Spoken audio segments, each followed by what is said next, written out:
Bonjour à tous, bonjour à toute l'assistance. Je vais aller directement évidemment en termes sur la question liée à l'innovation pédagogique. Je pense que depuis ce matin on parle du CEFIT et de son projet. Je rappelle juste qu'à l'EPT, quand on a démarré le projet CEFIT, on était plein dans la mise en œuvre du plan stratégique de développement de l'école pédagogique de Thiès. Et donc, il y avait un grand sentier qu'on avait ouvert sur la partie refonte des programmes, puisqu'on n'a pas de problème d'insertion de nos jeunes dans l'écosystème, mais quand on est dans l'amélioration et qu'on est dans un projet de refonte de programme, l'alibi, c'était de dire que nous allons nous approcher de cet écosystème, histoire de recueillir toutes les données nous permettant de savoir exactement quel avis qu'avait cet écosystème par rapport à tout ce beau monde que nous avons formé chez nous et qu'on leur a confié. Ça a été l'occasion pour eux, évidemment, de revenir dans les détails avec des données très techniques pour qu'on puisse savoir exactement, de façon très détaillée, évidemment, quels étaient les avis que ces entreprises-là avaient sur nos produits. Et donc, du coup, quand on parle de contact avec l'écosystème, il y a tout de suite l'approche par compétence qui entre en ligne de mire. On s'est dit, cette fois-ci, au lieu de partir d'un programme et de demander qu'est-ce qu'il faut changer, on va essayer de complètement refaire le travail depuis le début. Et donc, le travail qu'on a fait, c'était de partir, évidemment, des données en fait, de l'écosystème, histoire de refaire carrément le parcours pour retrouver le référentiel de compétences. Et avant même le référentiel de compétences, les données nous ont permis de voir quels étaient les postes de travail que nos alumni occupaient au niveau des entreprises. Donc à partir de là, on fait le travail de référentiel de compétences, le référentiel de métier, et à partir de là, on essaie de voir quelles sont les ressources qui sont mobilisées pour que ce métier-là soit effectué dans les règles de l'art. Donc c'est à partir de là qu'on déduit un nouveau programme d'études qui n'avait rien à voir avec le nôtre, et on est parti sur l'ingénierie de la formation pour analyser le gap entre ce nouveau programme qui est déduit de ces nouvelles données par rapport à celui qu'on avait avant. Et ça nous a permis évidemment de se rendre compte qu'il y a des modules qui deviennent obsolètes, il y a des modules dont le contenu pédagogique nécessite des changements, et il y a des nouveaux modules qui sont censés venir s'approcher.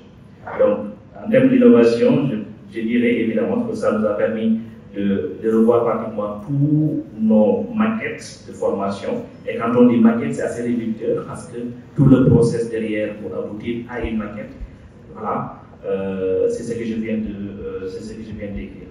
Maintenant, l'autre aspect qui est très important aussi en termes d'innovation, c'est que une fois que ces formations-là sont mises à jour, il y a aussi un aspect très important, c'est comment faire pour avoir des produits qui, in fine, deviennent des produits opérationnels pour le monde socio-professionnel.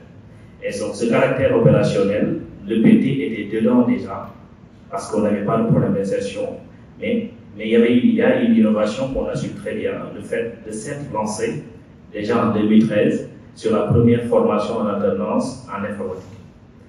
Pourquoi? Parce que simplement, de 1973 jusqu'en 2013, l'école polytechnique avait un label fort où il n'y avait plus de débat sur la qualité des produits qui sortaient en génie civil et en électromécanique.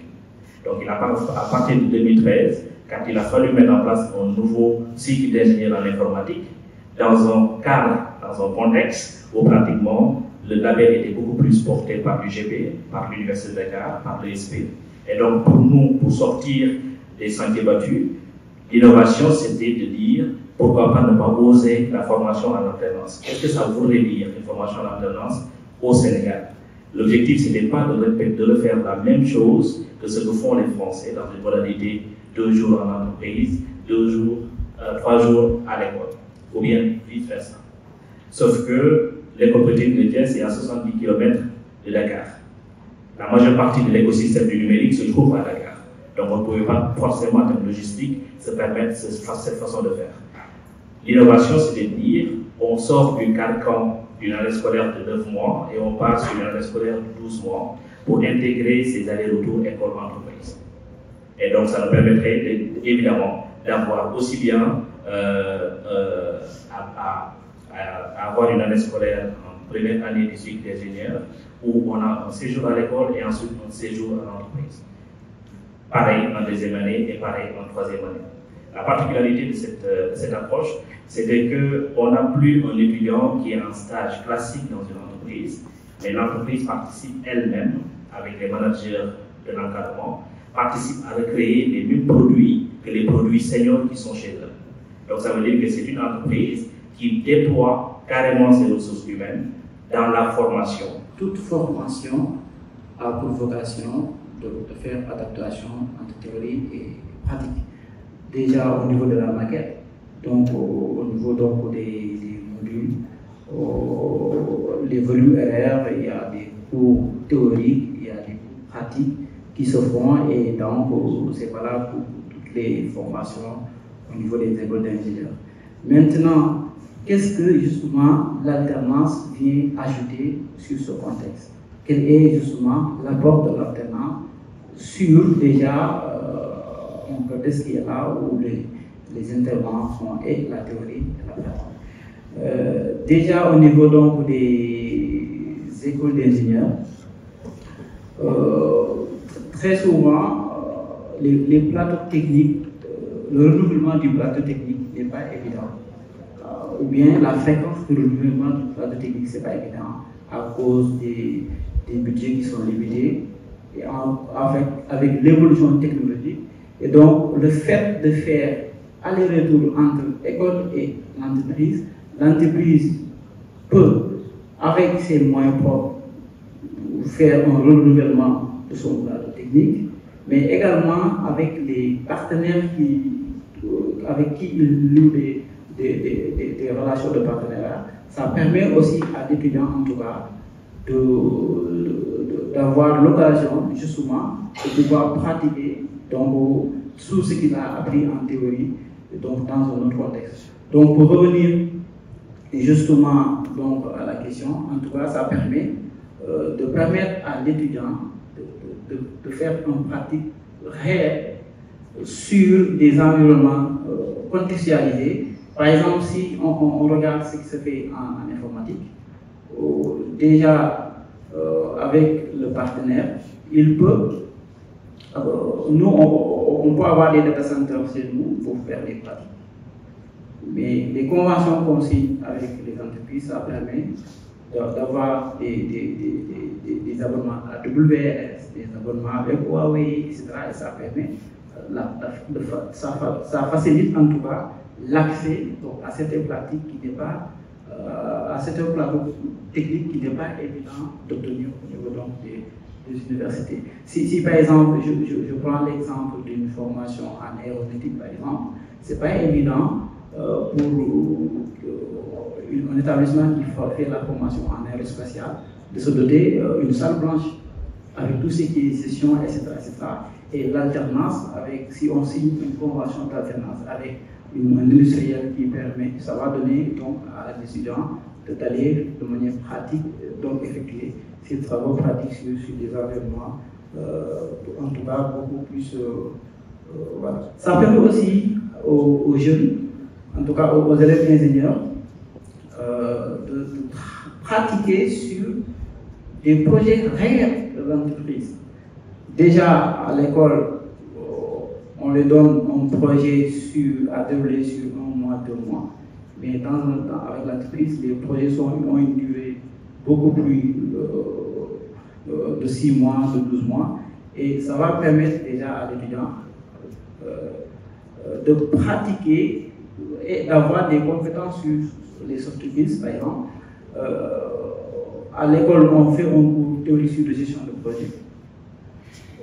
Le prof va mettre des contextes pratiques sur la gestion de projet, mais en entreprise, l'étudiant est en alternance et réellement sur un contexte où il va pratiquer c'est quoi en réalité la gestion de projet et tout de suite à la fin de l'alternance, il est déjà capacité donc tout ce qui est gestion de projet.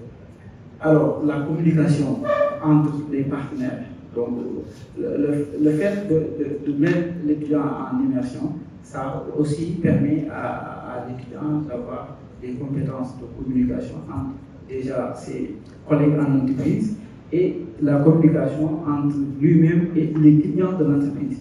Ce qu'on appelle les soft skills et qui n'est pas du tout évident. Parce que déjà, on peut voir un étudiant qui est très bien en classe, il peut même être le major de la promotion et il a des soucis sur la communication. Et donc, l'alternance permet en tout cas à l'étudiant d'avoir des compétences sur comment communiquer avec le client, comment communiquer avec les collègues, comment faire passer de l'information, et ainsi de suite. Ça permet aussi à l'étudiant d'avoir déjà l'autonomie de travail. Parce qu'après, quand il est dans une entreprise, il a son fiche de poste, et voilà, il doit avoir des résultats, et donc l'étudiant n'est plus quelqu'un qui va rester pendant 5 ans avant d'être responsabilisé. Dès sa première année d'expérience, donc il va commencer à développer donc, des compétences sur l'autonomie de travail. Ça également, ça va permettre aussi à l'étudiant de pouvoir travailler en équipe. Ça aussi, non seulement il faut pouvoir travailler en solo, il faut aussi savoir doser, savoir quand est-ce qu'il faut toi-même évoluer seul et quand est-ce qu'il faut travailler en équipe.